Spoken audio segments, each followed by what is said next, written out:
కడప కలెక్టరేట్లో దిశ సమావేశం నిర్వహించారు. ఈ సమావేశంలో ఎంపీ అవినాష్ రెడ్డి ప్రజాప్రతినిధులు పాల్గొన్నారు. దిశ కమిటీ సుపరిపాలనలో ముందడుగు వేయడానికి కీలకమైన అంశమని ఎంపీ అవినాష్ రెడ్డి తెలిపారు. కేంద్రం అమలు చేస్తున్న పథకాల్లో ఏవైనా సమస్యలుంటే వాటిని పరిష్కరించి వారికి అందుబాటులోకి తేవడమే ప్రధాన లక్ష్యమని వివరించారు.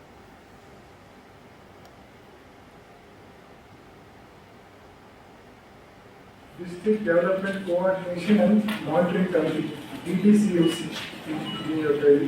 District Development Coordination and Monitoring Committee. కేంద్ర ప్రభుత్వానికి సంబంధించిన పథకాలు వాటి అమలు తీరు పైన కోఆర్డినేషన్ మరియు మానిటరింగ్ చేయడం కోసం ఈ కమిటీ పనిచేస్తూ ఉంది. కేంద్ర ప్రభుత్వానికి సంబంధించిన ఏ పథకాలైనా సరే వాటి అమలులో ఎటువంటి కోఆర్డినేషన్ ల్యాప్సెస్ ఉన్నా మానిటర్ చేసి వాటిని సరిదిద్దే కార్యక్రమం ఈ కమిటీ చేస్తుంది. ఎక్కడైనా అవకతవకలు ఉన్నా కూడా వాటిని సరిదిద్దే బాధ్యత ఈ కమిటీ తీసుకుంటుంది. ఈ కమిటీ ద్వారా జిల్లా కలెక్టర్ గారి ద్వారా కేంద్ర ప్రభుత్వానికి ఇవన్నీ కూడా వెళ్తాయి.